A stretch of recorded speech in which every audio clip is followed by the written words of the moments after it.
after. So we'll go ahead and get started just to honor everyone's time.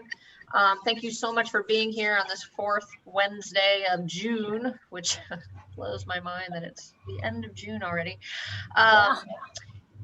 Just to start off, so hopefully folks can access and see the agenda, and follow along.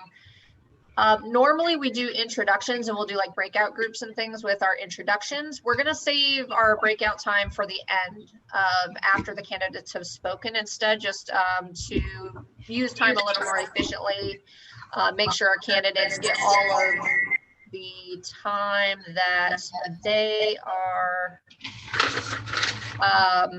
that they have coming to them and that sort of thing. And I'm muting some folks, don't take it personally.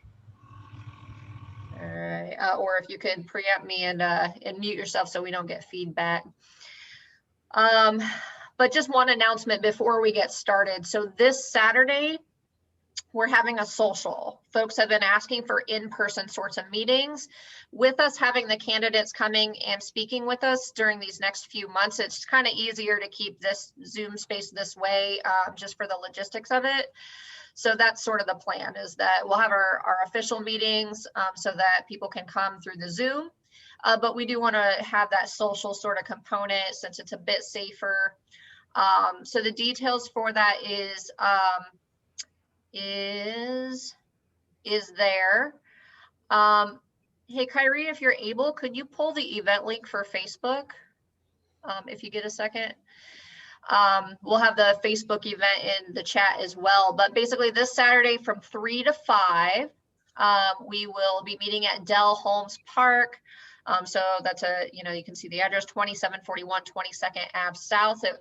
When I looked at the map, that was about the most central we could get to the Pinellas component of District 70. So that's why we chose that location. Steve and Kyrie have been amazing in getting the details together. So we'll have pizza and beverages. We're trying to wrangle some games that folks can play. And really there's no agenda except that to get together to, meet each other after a long year plus, and just, hang out together. So please join us once we do get that link in there for you. And yeah, Kyrie put it in there. If you could RSVP, if you're a Facebooker, RSVP through the event. If not, you can always RSP me, as the chair of the thing, at my email address to let us know, give us an idea of how much pizza to order and that sort of thing. But we'd very much love to see you not in a little box or in more, you could come with a little box sign if you feel more comfortable that way, I guess. But in general, come, we can see your face. And that would be amazing. So please join us. All right, so we'll get into the beef of our agenda and just starting off with our candidate forums. And again, for the candidates that can be here, thank you so much for joining us tonight. We definitely appreciate hearing you so that we can learn more about you and your campaigns and things that you're, just running for. Just a little bit about how we did the process, how we decided to do this process. We invited all Democratic candidates for each of the seats. So tonight we'll hear from folks from both District 6 as well as District 4. And just know that all candidates were invited, so I'll leave it at that, I guess. The format for the speech or for this, talk part where they're going to talk, they'll get 3 minutes up front for their speech. So whatever they want to say, they'll get 3 minutes for that. And then after that, we have 5 questions that we're going to ask them. And it's kind of the speed round, the final speed round. You get a minute each. So, I will cut you off. All right, just know that. Right? Probably with a little bit of grace, but we're just trying to keep it short, keep it succinct and that sort of thing. Each candidate will get the same questions, and the candidates got the questions in advance so that they had time to plan. And as far as the speaking order, I literally flipped a coin to see who went first. So it was randomly decided. What's on the agenda is how that coin toss went for each of the seats. We are going to start with District 6. we as District 70, State District 70, have a whole lot of precincts that are represented by District 6. So we are going to hear from those candidates first, and then we'll move on to the District 4 candidates. So with no further ado, we'll first hear from Gina Driscoll, and so let me get my little timer because I'm going to time you. We want to be fair. We want to be as equitable as possible. And Gina, whenever you're ready, when you start, I'll start timing. So. Thank you so much, Christy, and thank you to everyone for allowing me to join you tonight. I'm Gina Driscoll. I'm the current City Council member for District 6, and I am running for re-election this year. As many of you know, District 6 is a very large and diverse district that starts just north of the Vinoy Hotel. It includes all of downtown and Tropicana Field, and then follows the eastern side all the way down to Kukina Key and even a little bit of Greater Pinellas Point. So I always have a lot of ground to cover, but I have spent my first term really taking as much time as I can with our neighborhoods and really having my feet on the ground, talking with residents about the issues that are important to them, so that when I am doing my work on City Council, I'm doing it because I've truly heard from the people. I've got so much great work that has been accomplished during my first term when it comes to things like affordable housing, creating better transportation options, and working on environmental issues. I've really been at the forefront of all of that. And, you know, as much as we've gotten done, there's still a lot of work to do ahead. And that's why I'm seeking a second term on this seat. In my second term, I plan to continue that work. We are currently in the process of creating the St. Pete 2050 visioning plan that will really shape the way that we, focus on smart development, look at equity issues, attack climate change as a city, and a lot of other topics that are really important as we shape the future of our city. We've made a lot of progress, but there's just still a lot of work to be done. And I'm excited to have the chance to look forward to that. The issues that we face are really just as unique as every neighborhood in my district. And I have really spent a lot of time focusing on each individual neighborhood's needs, because it does change. I have some residents who are worried more about high rises and the amount of density that we are developing at this point. There are other residents who think that there's not enough of that in their neighborhoods and they need more housing options. So achieving that balance is a tricky thing, and you need someone who really knows the issues, knows the policy, and knows how to create better policy so that we have a better future and a better St. Petersburg going forward. I am in the middle of a great campaign right now. It's been going really well. There's still a lot to do, and I hope I can count on all of you for your vote, to volunteer for my campaign, and to donate your time and other resources when you can. And that's time there, Gina. Thank you so much. Yeah, thank you for that introductory talk. So we'll move into our questions now. Again, you'll get 1 minute for each of the questions. Just for clarity for the rest of the candidates, same questions for everybody, same order for everybody, all that wonderfulness. Okay, so what are your top 2 accomplishments in public life? Thank you for that. I would say one of the things I'm most proud of is the work that I've done to put nutrition security front and center in the minds of our residents and in City Hall. We really weren't talking that much about things like nutrition and security when I first got on council. And thanks to the work that I have done, we now have the St. Pete Food Policy Council advising the city on these issues. And I'm in the process of bringing forward a resolution to declare food as a human right in our city. And in between all of that, I work very hard to encourage others to volunteer, help their neighbors, and help our community so that everyone has equitable access to food in our city. The second thing would be the work that I've done to strengthen our apprenticeship programs, and to my work with my colleagues to create the responsible bidders ordinance to ensure that we have real career paths for people in the building trades and other trades. And that's time. Yeah, thank you so much. Perfect. I know thanks. it's fast. It's like, yeah, it's like speed round here. All right. Yeah, thank you so much for that response. Next question. How would you facilitate a dialogue between law enforcement and the St. Pete community and citizens groups to address the issue of police reform? Thank you for that. That is an incredibly important topic that I know is very sensitive to so many. And we know that we see what's happening nationwide. I can say I believe we have the best police department in the country. Chief Holloway is fantastic, and I really love working with him on the issues that we face. But even beyond Chief Holloway, we have our community service officers who work on the neighborhoods and really work with their feet on the ground to develop those strong relationships with our residents.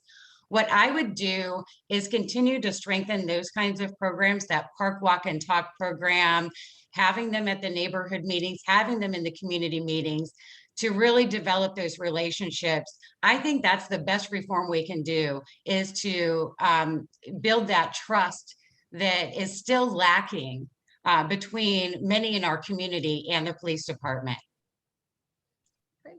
Thank you so much for that response. And our next question. What does affordable housing mean to you, and how have you fought to expedite this in the city of St. Petersburg? Affordable housing is the top issue that people will mention when I ask them what their concerns are in St. Petersburg. And this is a nationwide problem. There are no easy answers, and there's not one silver bullet. What I believe it means is having options for every single person to be able to, that they can afford to live in St. Petersburg. What I have worked on so far on city council is changing some of our building codes that make it easier for developers to build affordable housing, redoing our lot disposition program to make it easier for nonprofits who build affordable housing to obtain city-owned vacant lots to build that. And then also through the incentive programs that we've developed to encourage and work with developers in partnership to create more affordable housing. All right, thank you so much. A sort of follow-up question.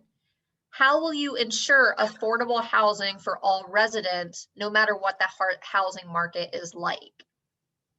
Thank you. It's about continuing with some of the initiatives that I just mentioned, and then also looking at other ways that we can work with those who build housing to encourage them to create more at different price points and prices that are affordable for regular people. One of the proposals that I've been looking at, because we can't just keep throwing money at the problem, there's not enough. I've been working a lot with a group called YIMBY St. Pete, that is a group of folks from the private sector that had developed a proposal with different initiatives that can create more affordable housing, like looking at missing middle housing and creating zoning that can allow for that, co-ops, different things like that, that really are more, good for the developer and good for the people. Okay. There we go. Thank you so much. Yeah. And last question. And it's good that you have a 1-minute timer on that, because I could talk about housing all day. That's why we decided on the times that we decided on. Yeah. Just saying. Folks running in politics that can talk sometimes, just saying. I know. All right, last question. How will you work to make restitution to the Black community who was displaced years ago as part of the Trop redevelopment? there has to be a mending that goes along with the trop development. We have to repair the damage that was done in the past. And we can do that through some of the ideas that have come forward through the two developer groups that have stepped up already, and that the mayor has narrowed it down to. Each group has offered some different paths to making sure that the Black community is recognized in the plan. But I think the most important thing is to make sure that the Black community is involved in the process every step of the way. And so it's not for me to go and tell the Black community, this is what somebody's going to do for you. We need the Black community speaking up, attending meetings, and making sure that everyone knows what the right answer is. Thank you so much. Thank you so much. So that's the last question. Folks, I guess in the gallery or whatever you want to call it, we'll get a chance to convene after all of the candidates have spoken. You'll be able to talk about what you think about different stuff. So thank you so much, Gina, for giving us your thoughts. And we will move on to our next candidate, Mhariel Summers. And again, I'm just going to reiterate the format: 3 minutes for a speech to start off with, and then we'll move into the 5 questions where you'll have 1 minute for each question. So whenever you're ready, timeout. Sorry, I lost my timer. Okay, now, whenever you're ready, I'll start the time whenever you start. Alrighty. Hello, thank you for the invitation and good evening, everyone. I just my dog picks the noisiest toys when I start to talk, I swear. But my name is Mhariel Summers, and I am your candidate for District 6 in this year's City Council race. I wanted to run and serve in this position to help our city become a more connected, more well-equipped, sustainable community in the years coming forward. I don't believe that we've gotten as many equitable results as we could have these last 4 years. And I still think that we have too many areas and pockets of opportunity and underserved neighborhoods throughout my district. So my vision is simple. I am running on a platform to keep St. Petersburg growing because I love the growth. I love having new places to go. And I love the entrepreneurial spirit that we're seeing just sprout up from everywhere. But the number 2 thing is we need to make sure we're growing with visible equity. This means, we should be able to drive and have ingress and egress throughout our communities where we can enjoy the same quality of our commerce experiences and enjoy the different cultures at the same quality level. And then the other part of my platform here is to prioritize sustainability and resiliency in our efforts. We need to be prepared for the next pandemic. We should have a plan in place. We need to be ready for hurricane season. So many people in my district aren't even prepared for a Category 1 hurricane. And so all of these things are areas of opportunity that I see and what made me want to run. And I hope voters will see me as more qualified to represent this seat on council. As the only candidate who is a St. Pete native, who grew up in District 6, the only one having a bachelor's degree and a minor in entrepreneurship, but I got my degree in political science from USF right here in our district. And the only person who's worked the last 5 years in this community alongside important stakeholders for other respected elected officials. And, I think it's important to have someone who's prepared to accomplish the goals in the next 4 years as we grow together. And I think I can get it done. So I'm really excited to do so. How much time do I got, Christy? How am I doing? 45 seconds. You got 45 seconds. Okay, so I'm a Lakewood High School graduate. I absolutely love politics. Our website is summersforstpete.com. You can visit there to learn a little bit more about me. This is our lovely logo when you see it around. Hopefully the camera will flash in there. But Summers for St. Pete, please sign up to donate and volunteer. We would love any help and for you to follow along. So thank you. Thank you so much. All right, so we'll move into the 5 questions. All right, so question number 1.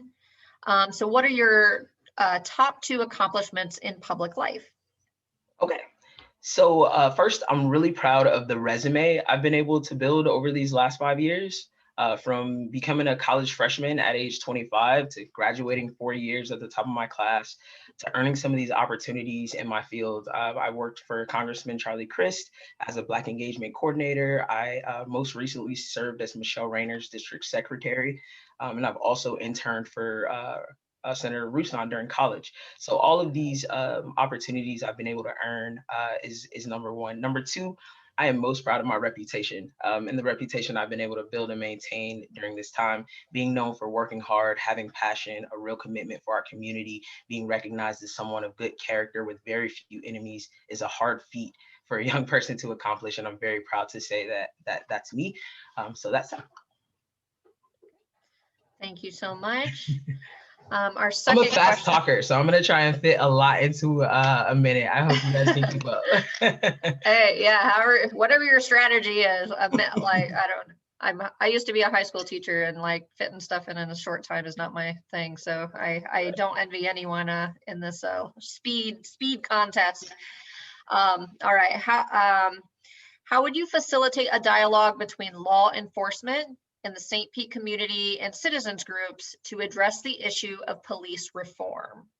This is a very important question, especially with the spike in violence and in murders in my district early this year.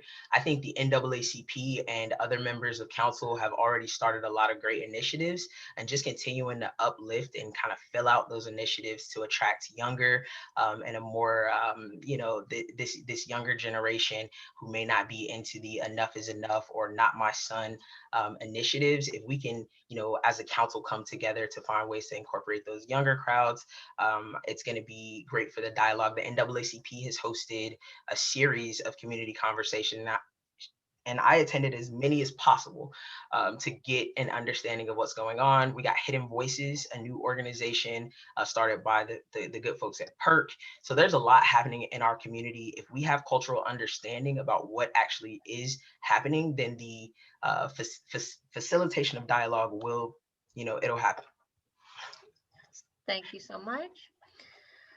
Next question. So what does affordable housing mean to you, and how have you fought to expedite this in the city of St. Petersburg? Yes. So to me, affordable housing is simply housing that the residents in the area can afford to live in. We can look at data like the AMI numbers and build and develop around metrics that tell us what's affordable. But I believe it's the responsibility of city council members to have an understanding of the actual, breakdown and dynamics of the people who live in the districts that, they look to serve. And so finding ways to align with, what is equitable for those individuals is super important in terms of understanding affordable housing. I have supported things like the community benefits agreement, which has failed in council thus far, but I think building equity in all of our development deals is a strong building block towards, getting affordable housing. And I also support and been in support of zoning for multifamily homes and tiny houses and rezoning for those things. But working for elected officials, I've kind of been limited in the work that I've been it's been candidate specific. So. Yeah, that's time. Thank you so much for that. And a sort of follow-up question, and correct me, I didn't ask this one yet, right? How will you ensure affordable housing for all residents, no matter what the housing market is like? Yes, important question. So for me, this goes back to the visible equity piece, and it ultimately leads back to economics. I think in being landlocked, our city, we've already began building up, and we may continue to do so, but doing so sustainably, adhering to coastal hazard standards and considering, the environmental implications of our decisions, not tearing down grocery stores in trade-off for affordable housing. I think as an elected official, we have to recognize that the fear is gentrification. And so when we focus on building the economies and the markets in these low commerce, low income communities, I think we do a lot to offset the fears of gentrification. We do a lot to offset who can actually afford to live in these new places. And so I'm all about building out a robust economy in these overlooked communities as a means of offsetting a lot of these negative impacting statistics that we face. Thank you so much. And last question. How will you work to make restitution to the Black community who was displaced years ago as part of the CHOP redevelopment? Yes, so I think my last answer kind of tailors into this as well. It's a method of making sure economics are built inside the deal. I went to a very good presentation Monday night by Sugar Hill, which is one of the development groups bidding on the CHOP, and they have equity built in every step from their team to the developers and the construction folks to, thinking about who will actually be able to hold spaces in these businesses and not just shop there. I have the relationships in the Black community to capture the attention and the interest in a very segmented way, from apprenticeship skills for our middle schoolers, right? Entrepreneurship training for our high schoolers, business development training to the more than 2,500 Black entrepreneurs who are currently existing in our city. I think it's a missing market, and the minute we tap into it, I think it's going to be great for our economy. All right, well, thank you so much for answering all of our questions. And just rounding out, so those are our two Democratic District 6 candidates. And actually, you folks are kind of off the hook a little bit for August. So since it's just you two, we don't get to see you on the ballot until November. But thank you so much for coming and talking to us early and letting us get to know you a little bit more. We'd love for you to stick around and hear from our District 4 candidate who was able to make it. But if not, we totally understand if you need to go do other stuff as well. So thank you so much for being with us tonight. Definitely appreciated. All right. And so we will move on to our District 4 candidate. It was supposed to be District 4 candidates. Clifford Hobbs was not able to make it due to a family emergency. So unfortunately, we won't be hearing from him tonight. So we'll just have Lisset. I practiced your first name before. I'm not going to try to butcher your last name there, Lisset. So we can turn you over. That's my husband's fault. Gonzalez is much easier than Hanewicz. Hanewicz. Okay, that's not so bad. Okay. Yeah. And yeah, just to spell out the rules again, you'll have 3 minutes for your speech sort of portion, and then we'll move into the 5 questions where you'll have 1 minute for each question. Yeah. And let me pull up my timer. Good old timer again. And whenever you're ready, I'll start when you do. Sure. So for those who don't know me, my name's Lisset Hanewicz, and I'm running for District 4, which is Darden Rice's seat. District 4 covers everything from part of historic Uptown. It goes west of east of 275 all the way to Meadowline and Fossil Park, and it encompasses historical Northeast. So I was born, raised, and educated in Florida. I was born in Tampa, raised in Miami, and life brought me back to the Tampa Bay area. My parents came from Cuba back in the late 60s. And, I was raised by a single mom. I had to drop out of school when I was 16 to work full time. And I got my high school diploma at night. I went and worked throughout getting my bachelor's and my MBA. And I went to law school at the age of 30. And, I mention all that because it just shows that, I had, hard work and the tenacity to do all those things. And that's the same type of skills that I think are necessary to be a city council member. I'm an attorney. I'm a former state prosecutor here in Pinellas. I'm also a former federal prosecutor. And I think the critical thinking skills that I learned are also very important on city council. I mean, city council members have to review so much information on a daily basis through different subjects. And I think the ability to question the experts that come before you, I think you come up with better solutions if you really do look at the information deeply. And I think I could do that. I'm a Crescent Lake Neighborhood Association president. And I think my job as a president of Crescent Lake Neighborhood has given me the skills to build community and understand the importance of listening to the community. I've been the president here since late 2016 to now. And our community, I've seen the benefits of being an advocate for the community and having a voice at City Hall, which is something that I thought having an active neighborhood association brought. I'm also the board member of Shirley Proctor Puller Foundation, which serves to help bridge the educational gap for kids in South St. Petersburg. I'm a co-founder of Friends of Woodlawn Elementary, which we co-founded to basically bring neighborhoods together to support our local zoned elementary school. And we got mentors activated in the neighborhoods. We got in over 30 mentors into Woodlawn Elementary. We also established a learning garden. So I love our city. I would love to continue the work that I've been doing in my community and give back what I know and what I've learned and serve our city on city council. Thank you so much for that. And we'll move into our questions. So question number one, what are your top 2 accomplishments in public life? So I think the first was rebuilding our neighborhood association. When I took over as president of Crescent Lake Neighborhood back in 2016, it was non-existent.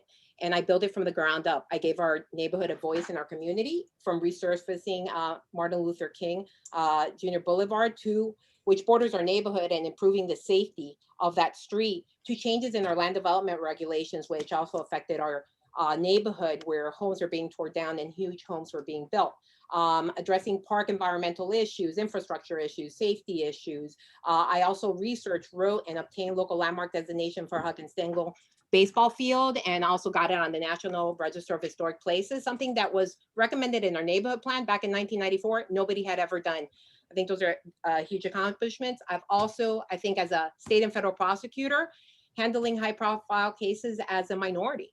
I was maybe one of 3 Hispanics at the state attorney's office. There were over 100, about 150 attorneys there. I had a murder case which was on national TV.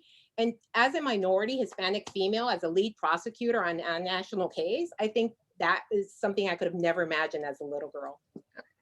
Yeah, that's time. Well, thank you so much for that. On to our second question. So how would you facilitate a dialogue between law enforcement and the St. Pete community and citizens groups to address the issue of police reform? Sure. So again, I think my background as a prosecutor and a minority is helpful. I worked in an office where you didn't see, a reflection of the diversity in our community in our office.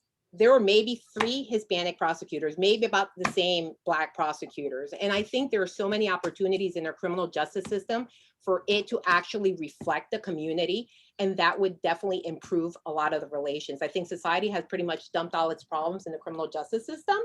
And I don't think jail is the best place to resolve mental health issues. It's not the place where you get drug treatment or homeless issues that are going to be resolved.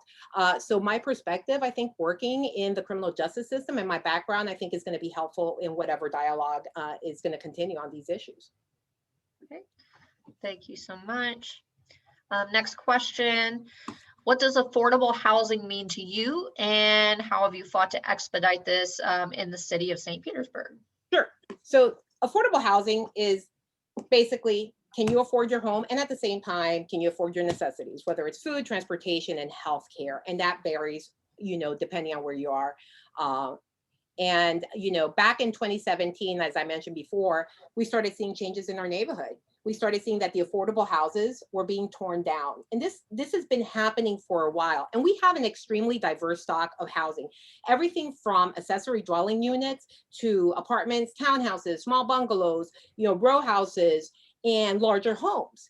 And I think these homes are part of our community's character and allow for people to grow within a neighborhood and be from different, whether you're a single person or have a single mom and a child or have a family, you can live in your community. And I think that is crucial. And so I advocate on behalf of our community to reduce the impact of the land development regulations that were changed back in 2017.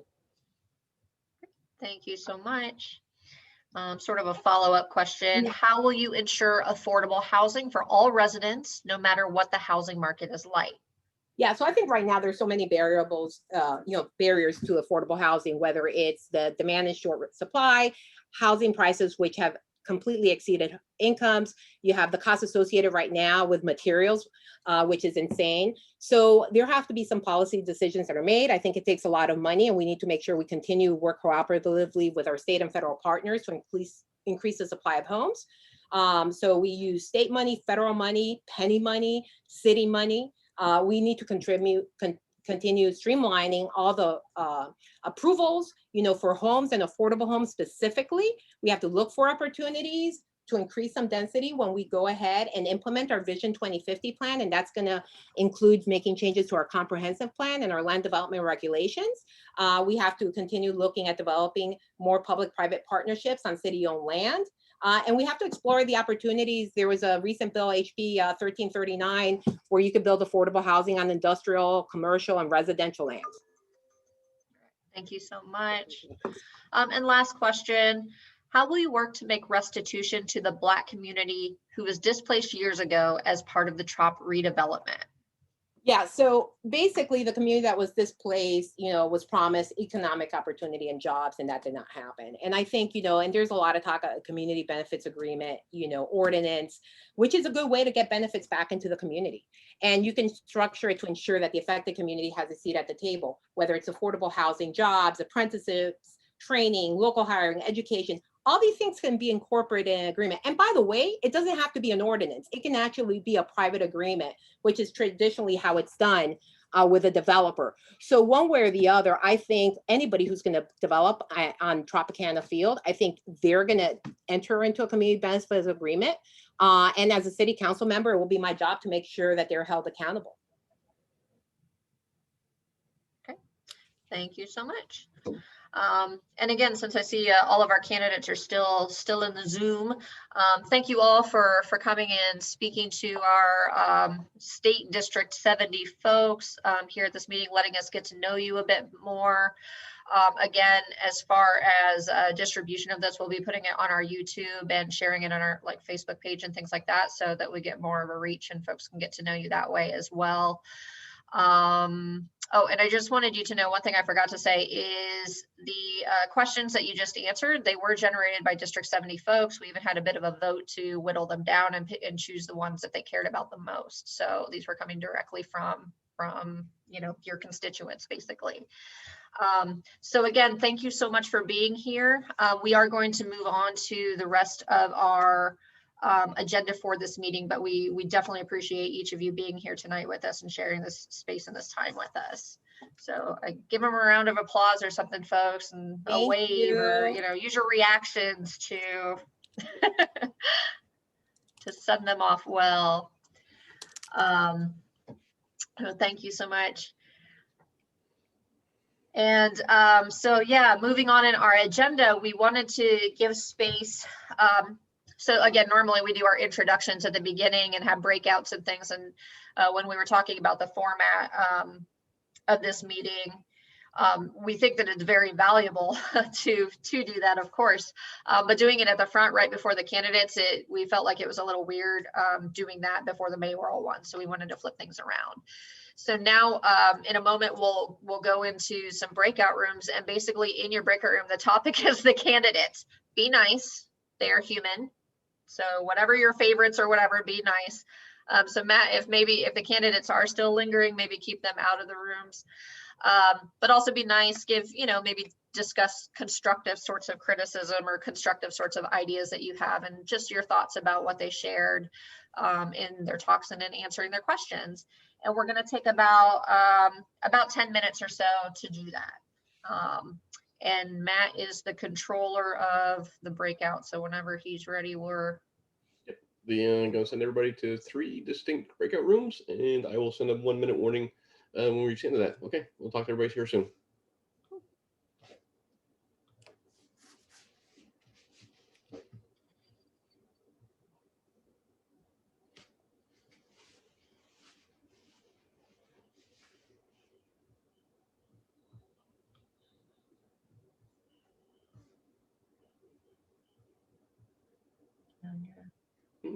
Did you not get a room, Christy? I'm staying out this time. All right. Keandra, are you there? Are you going to go into a breakout? They might be double zooming or something. Whatever. I did that a lot. Oh, there they go. Yeah. All right, that looks a little better. I double zoomed a lot in law school. I do a lot of meetings and stuff with my new job, so I'm like... Hey, what's your new job? I didn't mean to ask. What's that? What's the new job? Well, I'm kind of an organizer who organizes organizers. So I help a kind of a coalition keep their work moving and that sort of thing. So I'm interacting with Like folks community a lot. organizers? Yeah. Just helping them move. Like we call it an alignment group, not a coalition, but that sort of idea of helping. I'm kind of the middleman between all of the different organizations, basically. So there's a lot more Zoom in my life now, so I could use a break. Oh, I forgot to make people assign note takers too.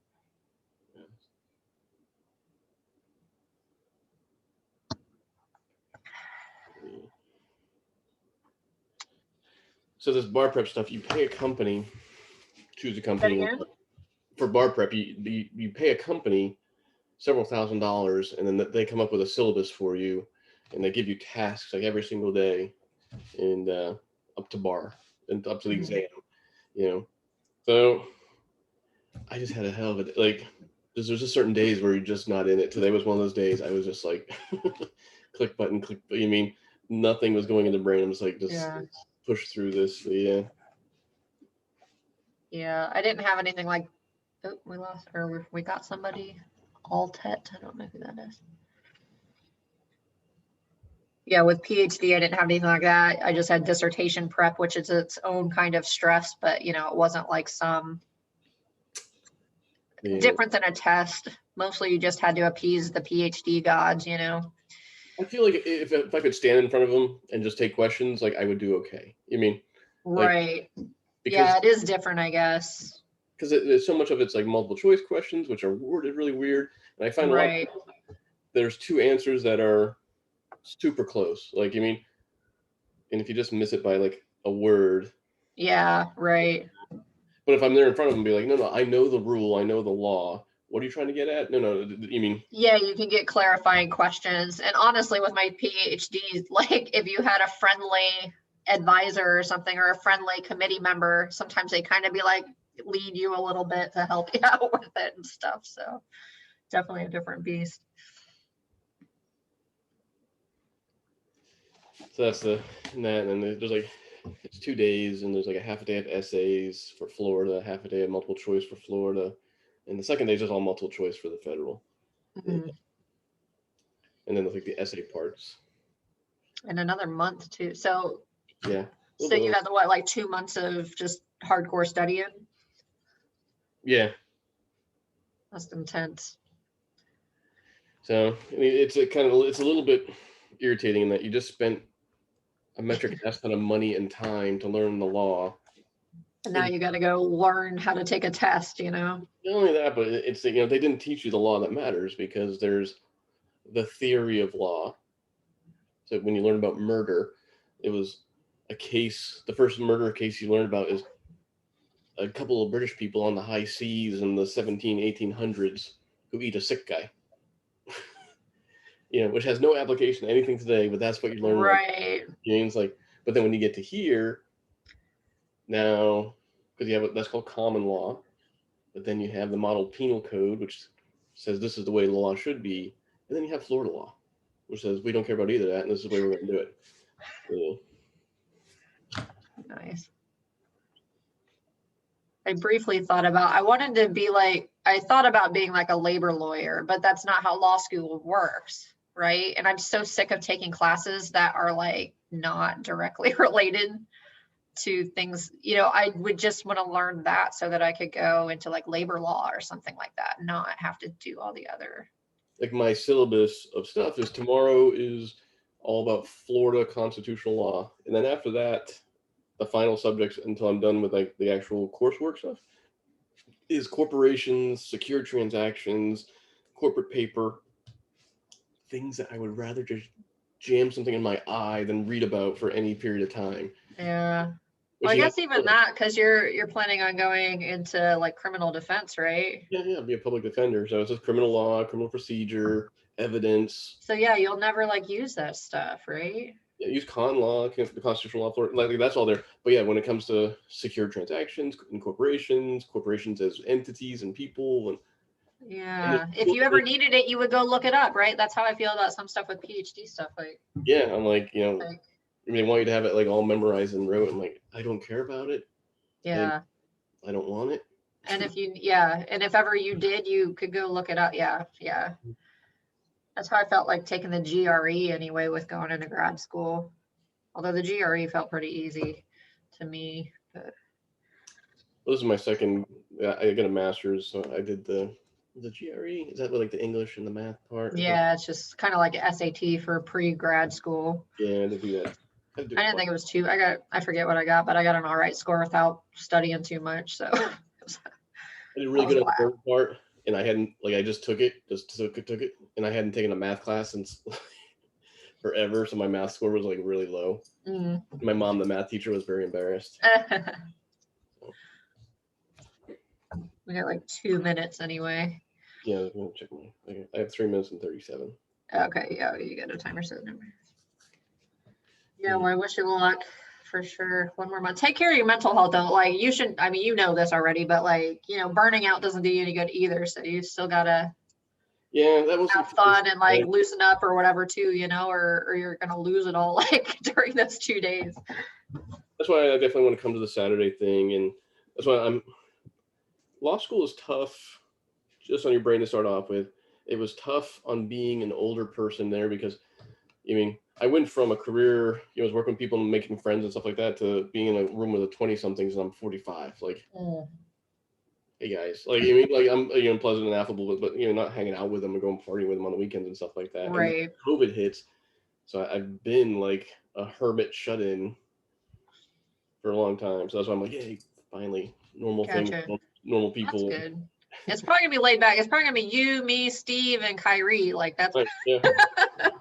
Okay. Like I have no idea how many people we're gonna get turning out. Like it's radio silence as far as anything goes. So we'll be at Del Holmes and whatever happens, happens.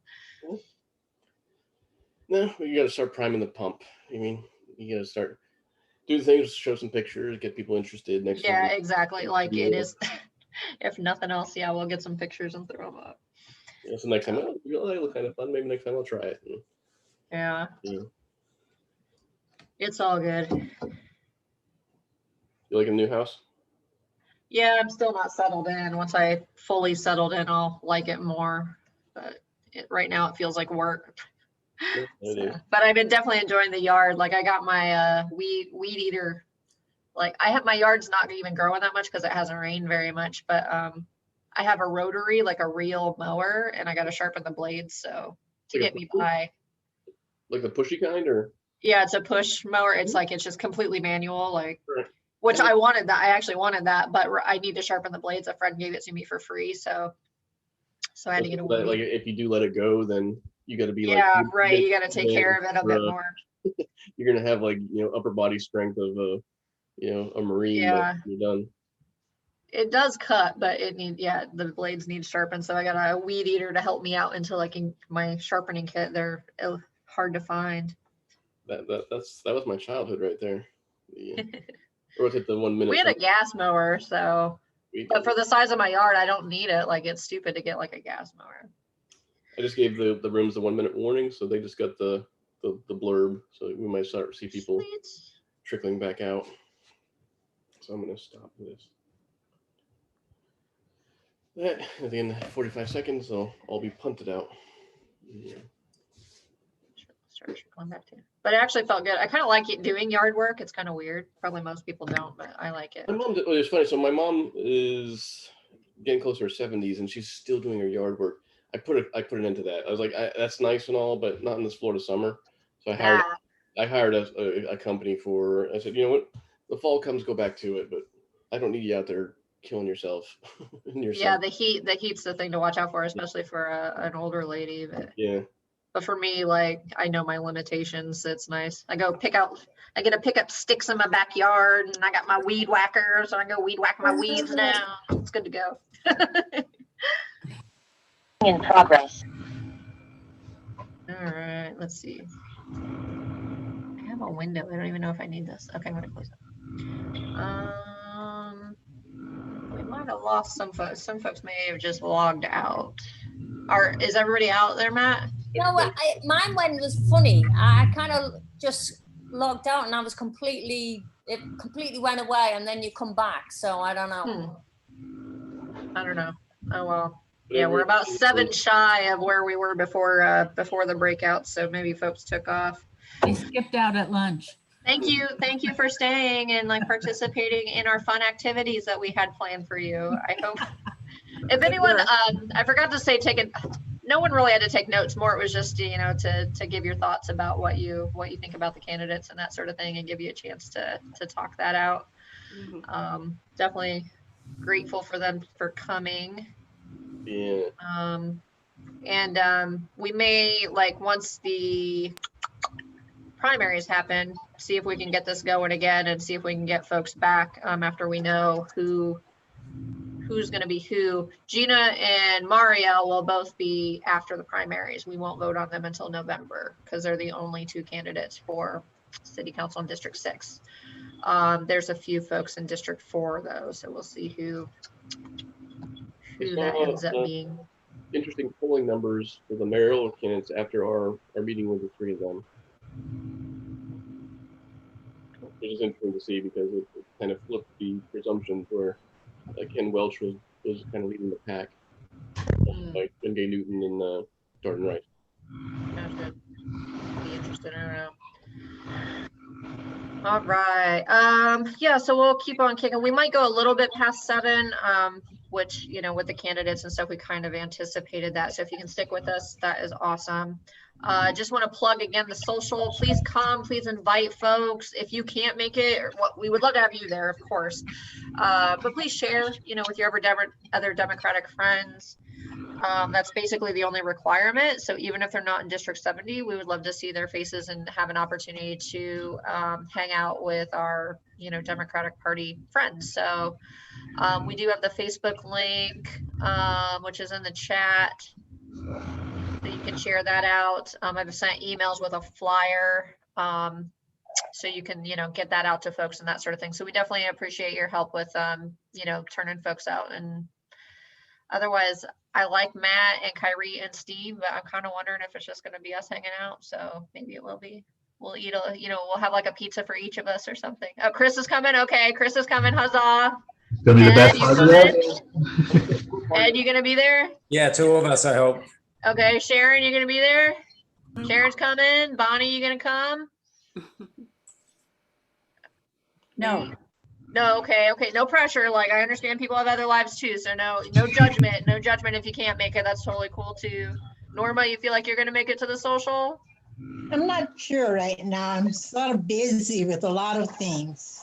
Fair. Come get some pizza, then you can re-energize and then go do the next thing. Yeah. How about you, Keandra? Do you think you'll make it? Lisset, yes. Yes, I'm excited to see you guys there. Love the call.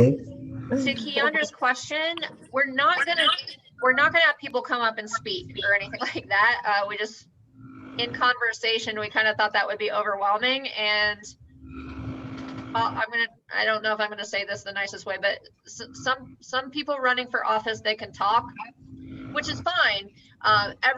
Folks are welcome. The rumor has it that Ben Diamond and Michelle Rayner are gonna be there, and we hope they come. I hope Gina Driscoll and Mhariel and Lisset and Clifford Hobbs can make it as well. But we're not gonna have like a platform for them to talk. But if they're there, go ask them whatever you want. And if you would like to share that out, that would be amazing as well. Bonnie threw something in the chat as well about Marco Rubio having a mobile office day. The last thing that's on our agenda, aside from the social, and thank you to everyone who said they're coming. At least we know it's not just the planners. So it's always nice to have folks show up to your party, right? Let's see. So Steve offered to share some information just about some volunteer opportunities, and we're trying to get a meeting going to I don't even want to use the word solidify exactly. I don't know. We're trying to get a plan going leading up to the municipals. So folks who are interested in volunteering, it would be nice to have you at that meeting that doesn't exist yet. So just keeping that in mind. if you're interested in that, throw your email in the chat and I'll make sure that you get on the email list when we get the, get the time and stuff nailed down. We've been struggling with getting that established. But Steve, do you want to talk for a few minutes? Sure. Do Okay, you want so to share your screen too? no, I have no share. Okay. The GOTV Pinellas, which has been put as part of the District 68, 70, and now 69 collaboration, is working on, the Stacey Abrams and the other Stacey's neighborhood organizing approach. And so that it would have taken too long for the meeting tonight, and she's given it someplace else anyway. But anyway, I'll send the slide set to anyone who's interested, and it addresses the benefit of ongoing neighborhood organization. And as far, and some of you, we've been doing it on paper so far, but in July, they're switching to minivan also. And the one thing about the slide set, it has an overview of tools that they're developing for just your average canvasser. But a lot of it still looks like, a lot of it will look like, it'll discuss doing all this on paper, but that's only for the block and building captains. And I've seen the prototype of their support for just regular old canvassers and their whole door hanger effort. And it's probably worth looking at this slide set if you're interested. Just to add on a bit to what Steve just said, I had a conversation with Mary like late last week. Partially what we're looking for, it doesn't just have to be canvassers. So if anytime we have door knockers or door hangers and things like that, we need folks to pack the sleeves and things like that. Generally, we have a note that we add onto it. So we need note writers that would include like a personalized note in there. So I just want to be clear that there's a lot of different opportunities, not just canvassing, but we do need boots on the ground too. So as far as Ann asked for this Zoom is just thinking about your own precinct or a precinct that's close that actually has an election going on, right? Only the even city council districts even have an election. So if you could kind of take as much ownership for your precinct as you feel comfortable, and that we could at least have a presence there, even with having 12 people, that would be a really good start for us to starting to really build the infrastructure that they have 2 years practice with on in District 68. So when we have our meeting, we'll flesh that out. But if each of us in our own precincts can occupy a block, right? Not occupy, but like to be responsible for our block and also be responsible to folks who might be willing to volunteer, that we would be the point of contact for those areas. That would be very helpful. So again, if you feel like that you can provide that background support of stuffing sleeves for doors, if you feel like you might be, you like writing like notes to folks, that you might want to do those sorts of things, or you're interested in canvassing, again, your block, your building, if you live in an apartment complex and stuff like that. Again, just throw your name in the chat now, name or email in the chat, and I can make sure that you get on that volunteer thing where we're actually setting the plan for that. So thank you so much for if you're able to step up with that. Okay, and my final on that is I'm going to drop my email into the chat, and if you would like this, everyone here can understand this slide set, I'm confident. So I'll drop it into anyone who asks, and I'm dropping my email right now. Cool. Yeah, and I'll send that out too, like in my follow-up email, I can make sure to include that slideshow for everybody, but also for the folks who express a special interest as we get our plan firmed up. Again, we're a little over time, but I do just want to pause for a moment. Are there any questions? Anything anyone wants to bring up just very quickly? Yeah, I know I'm looking forward to the planning meeting because I'm putting some plans together for my precinct 205 in terms of some outreach goals and stuff. We have a lot of events coming up in District 70 that we could have tables at for voter registration. Right. And we should be there, period. I don't know if you want to address that in the planning meeting or whether we should have that as a separate. I do have some information. Lucinda said she will pay for the table fees, sort of as a general policy, which I'm surprised because we could never get money out of the county in the past for District 70. But Lucinda's like, we'll pay for table fees. I'm like, okay, that's news to me because we have to pay at most of these events like any other community organization. And I'm also, we can get a free month at the Fresh Market on Tuesday evenings. So there are some immediate opportunities coming up in the next couple of weeks where we hopefully can get some, some registrations. And I think I saw you sent an email about that too, Ed. My apologies for not kicking it over to the agenda. If you have the list readily available, you want to throw it in the chat. I'm trying to find your email right now. But it's like a 1.5 page document. Oh, okay, never mind. I'll dig in my email and I'll make sure it makes it into the minutes so we can see that.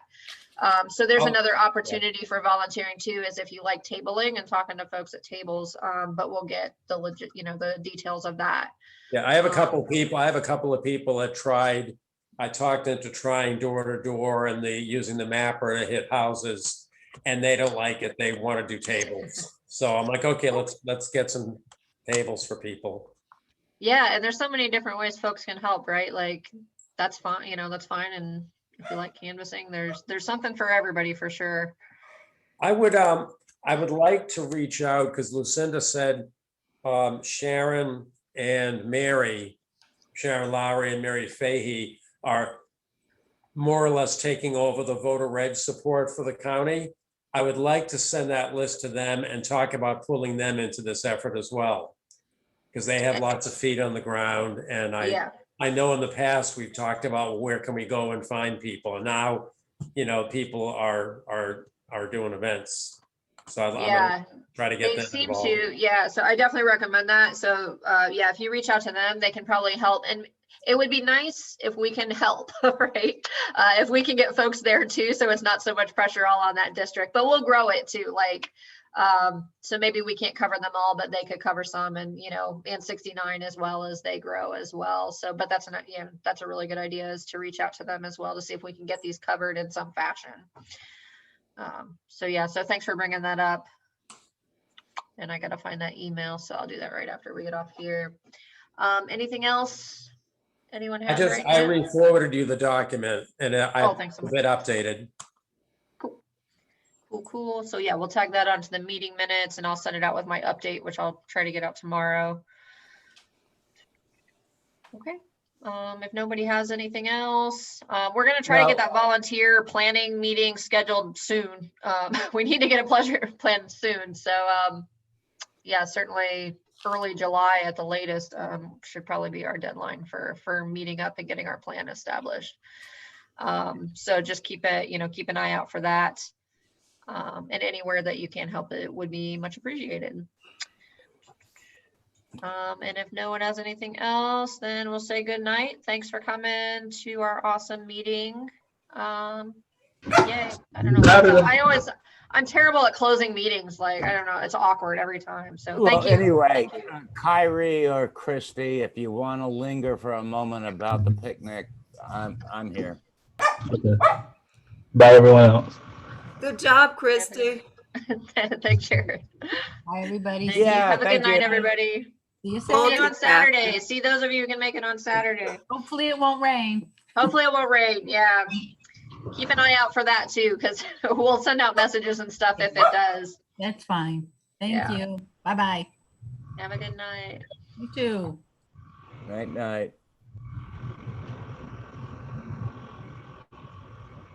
Anyway,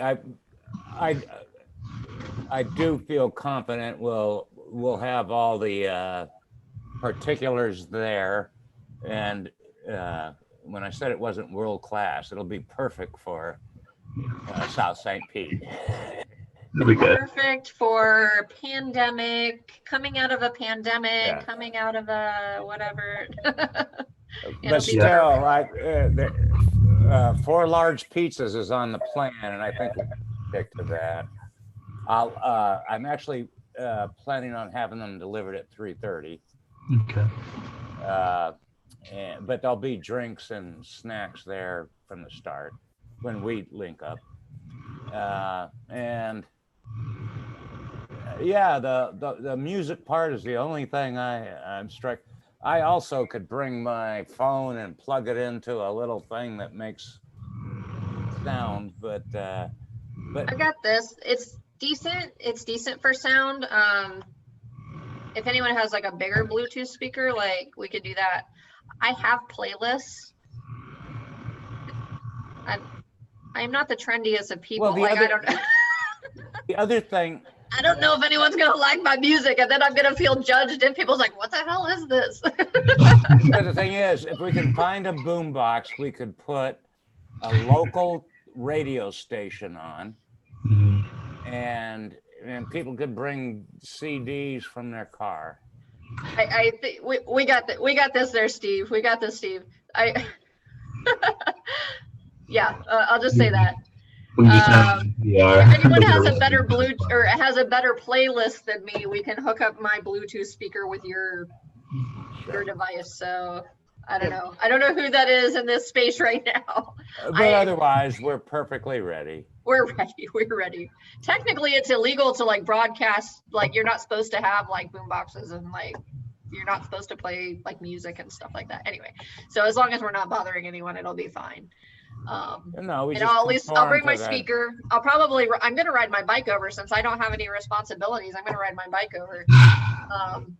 And even if I do have to like get something, like tell me and I'll throw it in my panniers and like I'll just ride my bike over. But yeah, I'll have some music. And then if anyone wants to veto my music choices, I will try not to take it personally. Well, that'll be part of getting to know each other. Right. There you go. So the only thing is not super long, but I did try to get the pop-up vaccine people to come, but they ended that Monday. And so the Department of Health is trying to do something, but since our numbers are still really low, though Pinellas County, I learned today, is currently #1. That could change in a couple of days, but it's cool. #1 with being vaccinated or the other way around? We're being vaccinated. But ironically, we're still, we're not last for new cases. So, I mean, so the good with the bad with that. It's a pop-up clinic for the VA if we really wanted vaccinations there.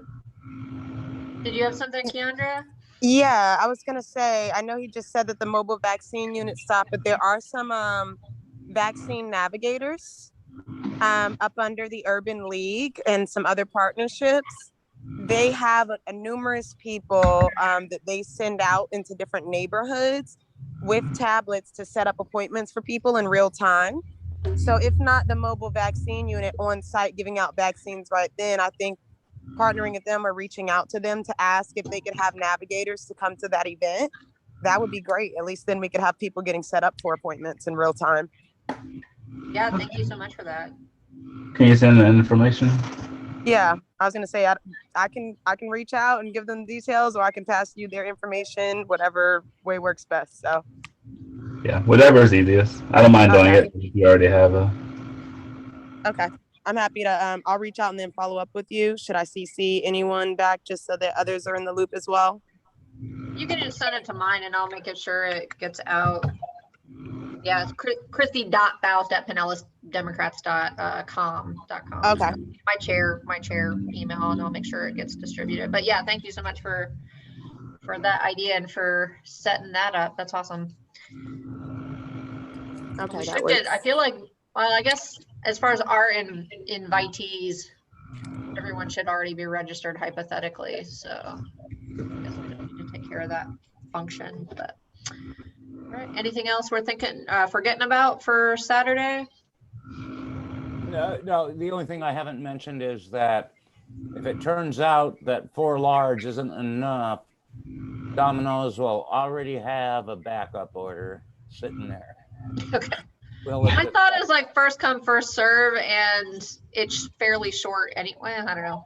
We'll see. Between snacks and stuff, I feel like we'll be okay. it allows us that option. Right.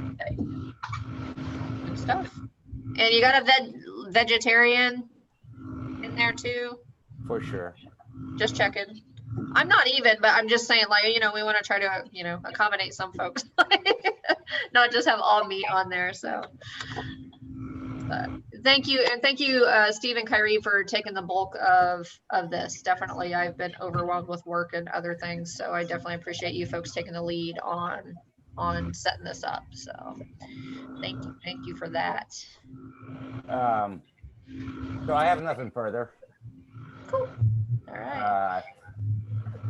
Good meeting. I enjoyed that breakout room more than any of the others. I'm kind of scared. I stayed out this time, so I don't even want to. Someone could give notes if you wanted to, but I don't know if I want to see your notes about. All right. See you guys on Saturday for sure. Yeah, everyone have a good night. And Keandra, whenever get this, we still have 2 days. So if it happens, it happens, and if it doesn't, that's totally fine too. So whatever happens with that. I'm gonna send them an email tonight. I've got them on speed dial, so I can give a call in the morning and check in. So we'll know by noon. I'll send something over to you guys. Sweet, awesome. Thank you so much. All Have a right, good night, awesome. everybody. Bye, guys. Bye.